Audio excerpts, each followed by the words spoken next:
Hello student.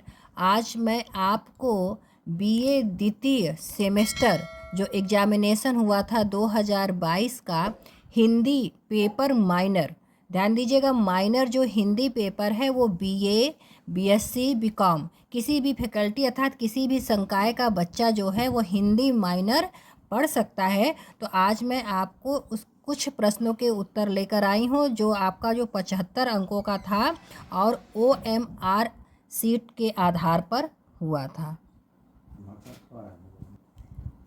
पहला प्रश्न आपका शुरू होता है, जिस पर आक्रमण किया गया हो, जिस पर आक्रमण किया गया हो वाक्य के लिए एक शब्द क्या होगा। तो आपका इन चारों में से चुनना है। तो सही उत्तर मैं आपको बता रही हूँ, आक्रांत। मौलिक का विलोम क्या होगा। तो मौलिक का विलोम होगा अनुदित। ध्यान दीजिएगा, सब संज्ञा, सर्वनाम, विशेषण, क्रिया, विलोम सारे जो है माइनर में है। तो खेती शब्द का विशेषण क्या होगा, ये प्रश्न मैं आपके लिए छोड़ती हूँ। अगला प्रश्न है, कंप्यूटर की पहली पीढ़ी कब आई। ये भी साथ साथ आपको बताती चलूँ कि कुछ प्रश्नों में असमंजस की स्थिति है। अगर आपको सही न लगे तो आप उसको अपने तरीके से देख लीजिएगा। जैसे इसी में मुझे असमंजस था, कंप्यूटर की पहली पीढ़ी कब आई। तो मेरे ख्याल से कंप्यूटर की पहली पीढ़ी जो आई 1946 से 1959 के बीच। खोज शब्द का विशेषण क्या होगा। तो खोज शब्द का विशेषण होगा खोजी। यूनिकोड क्या है। तो देखिएगा, यूनिकोड जो है अंग्रेजी फ़ॉन्ट, फारसी फ़ॉन्ट, हिंदी फ़ॉन्ट। तो यूनिकोड जो है इनमें से कोई भी नहीं है। हर्ष का विलोम क्या होगा। तो हर्ष का विलोम जो है शोक होगा। भारत में इंटरनेट की शुरुआत कब हुई। भारत में इंटरनेट की शुरुआत 1995 में हुई। अगला प्रश्न है, इनमें कौन सर्च इंजन नहीं है। तो माइक्रो सर्च इंजन नहीं है, केवल मैं सही उत्तर आपको बता रही हूँ। ई पाठशाला कौन संचालित करता है। तो ई पाठशाला जो है NCERT संचालित करता है। मंगल में क्या होता है, हिंदी टाइपिंग। वारस टाइपिंग का संबंध है, ये प्रश्न थोड़ा सा आप खुद देख लीजिएगा। और वारस टाइपिंग का संबंध और स्वयं क्या है। मुक्स क्या है। मुक्स जो है इसका फुल है जो है मैसिव ओपन ऑनलाइन कोर्स। इनमें से यूनिकोड फ़ॉन्ट नहीं है। यूनिकोड फ़ॉन्ट जो है वह कृति देव नहीं है। हिंदी भाषा कौन सी लिपि में लिखते हैं, यह सब आप सभी लोग जानते हैं। हिंदी भाषा जो है देवनागरी लिपि में लिखते हैं। और हिंदी की आदि जननी कौन है। हिंदी की आदि जननी संस्कृत है। वर्तमान हिंदी का प्रचलित रूप कौन है। तो वर्तमान हिंदी का प्रचलित रूप खड़ी बोली है। अक्ल का दुश्मन मुहावरे का अर्थ बताइए। अक्ल का दुश्मन मुहावरे का अर्थ है महामूर्ख। राजभाषा संबंधी प्रावधानों का उल्लेख भारतीय संविधान के किस अनुच्छेद में किया गया है। तो अनुच्छेद 343, 351। वीर शब्द का भाववाचक संज्ञा क्या होगा। तो वीर शब्द की भाववाचक संज्ञा जो होगी वह वीरता होगी।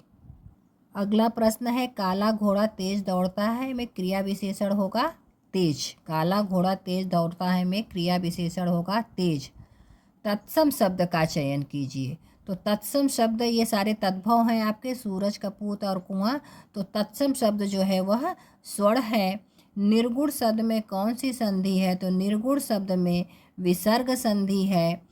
टकसाल शब्द का तत्सम क्या होगा। टकटाल शब्द का तत्सम टंकशाला होगा। पुत्री का पर्यायवाची आत्मजा होगा। कौन सा वर्ण उच्चारण की दृष्टि से दंत्य नहीं है।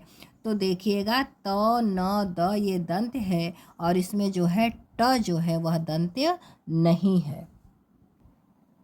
इनमें से कौन सी बोली पूर्वी हिंदी की नहीं है। तो पूर्वी हिंदी की बोली में बिहारी आपकी नहीं है। निरोग शब्द में व्यंजन संधि है। छक्के छुड़ाने मुहावरे का अर्थ जो है पराजित कर देना होता है। सदैव शब्द में वृद्धि संधि है। जो आपका महात्म्य शब्द है वह भाववाचक संज्ञा है। झोपड़ी का पर्यायवाची क्या होगा। तो झोपड़ी का पर्यायवाची पर्णकुटी होगा। सौंदर्य का पर्यायवाची कौन नहीं है। ध्यान दीजिएगा कि सौंदर्य का पर्यायवाची कौन नहीं है। तो सुषमा सौंदर्य का पर्यायवाची नहीं है। वर्तनी के अनुसार शुद्ध शब्द कौन सा है। तो पूज्यनीय ऐसे लिखा जाता है। तो शुद्ध शब्द ये है।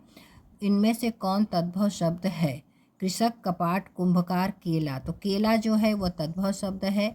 शुद्ध वर्तनी वाला शब्द कौन सा है? ये देखिए, सब में सड़क वाला सा है, तो ये स रहेगा आपका सही। तो शुद्ध वर्तनी वाला शब्द जो है ये शताब्दी है। अगला प्रश्न है, पांडव शब्द में कैसा प्रत्यय है? तो प्रत्यय जो है आपका तद्धित है। इसके लिए आपको प्रत्यय की परिभाषा पढ़नी होगी। अपना उद्देश्य पूर्ण होने पर संतुष्ट ऐसे व्यक्ति के लिए शब्द क्या होगा? तो अपना उद्देश्य पूर्ण होने पर संतुष्ट व्यक्ति जो होता है वो चिर प्रसन्न होता है। जिस पर हमला न किया गया हो, ध्यान दीजिएगा, जिस पर हमला न किया गया हो वाक्य के लिए शब्द है अनाक्रांत। तुलना शब्द का विशेषण होगा तुलनीय। उचित अनुचित का ज्ञान रखने वाला वाक्य के लिए शब्द होगा विवेकी। व्यक्ति शब्द का विशेषण होगा वैयक्तिक। अगला प्रश्न है, देखिएगा, सब विलोम दिया हुआ है। तो कमजोर शब्द का विलोम जो है क्या होगा? कमजोर शब्द का विलोम जो है वह बलवान होगा। साहचर्य शब्द का विलोम क्या होगा? तो साहचर्य शब्द का विलोम जो है वह अलगाव होगा। उसी क्रम में है स्पृश्य शब्द का विलोम। तो स्पृश्य शब्द का विलोम अस्पृश्य होगा। और अगला है वादी शब्द का विलोम क्या होगा? तो वादी शब्द का विलोम जो है प्रतिवादी होगा। ध्यान दीजिएगा, कुल 75 क्वेश्चन दिए हुए हैं जो आपको करने हैं। मैंने 50 प्रश्न तक बता दिया है, क्योंकि अगला जो है आपका है अपठित गद्यांश। तो आप अपठित गद्यांश तो कोई भी दे सकता है, उसको ध्यान से पढ़कर आपको उसका उत्तर लिखना होगा। अंत में मैं फिर एक बार ये कह रही हूँ कि जो हिंदी माइनर है वो बीए, बीएससी, बीकॉम किसी भी संकाय का विद्यार्थी लेकर पढ़ सकता है। और मैंने पूरा प्रयास किया है आपको सही जानकारी देने का। अगर कहीं त्रुटि हो तो वो आप देखकर सही कर लीजिएगा। आज के लिए इतना ही, धन्यवाद।